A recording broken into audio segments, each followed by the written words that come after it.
उत्तर भारत के एक छोटे से गांव में रमेश नाम का एक किसान रहता था।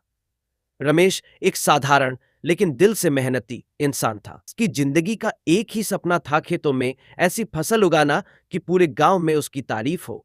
लेकिन किस्मत ने उसका साथ नहीं दिया। रमेश का गांव पहाड़ों और जंगलों से घिरा हुआ था, लेकिन मौसम वह बड़ा ही अनिश्चित था। कभी सूखा पड़ जाता तो कभी ऐसी जोरदार बारिश होती कि खेतों में सिर्फ पानी ही पानी नजर आता। बेचारा रमेश, उसकी सारी मेहनत बेकार चली जाती। वह कई बार खेतों को निहारते हुए सोचता, अब क्या करूं, कैसे सब कुछ ठीक होगा। उसके माथे पर चिंता की गहरी लकीरें बन चुकी थीं। रमेश की एक छोटी सी झोपड़ी थी, जिसमें उसकी पत्नी सीमा और 2 प्यारे बच्चे रहते थे।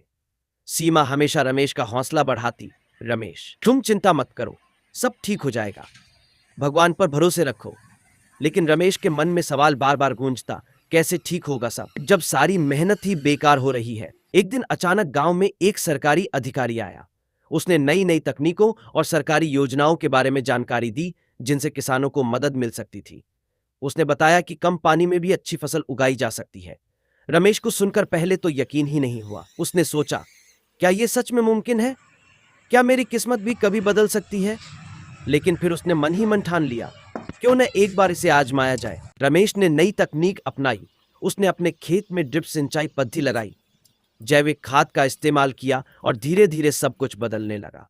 उसकी फसलें अब लहलहाने लगी। खेतों में गेहूं, धान और सब्जियां इस तरह उग रही थीं।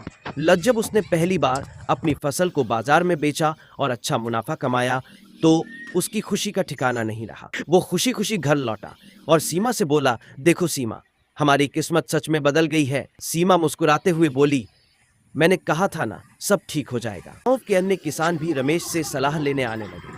अरे रमेश भाई, तुमने ये कैसे किया? और रमेश गर्व से बताता, बस नई तकनीक और थोड़ी मेहनत और सब बदल गया। आज गांव के लोग उसे सम्मान की नजर से देखते थे। रमेश एक नायक बन चुका था।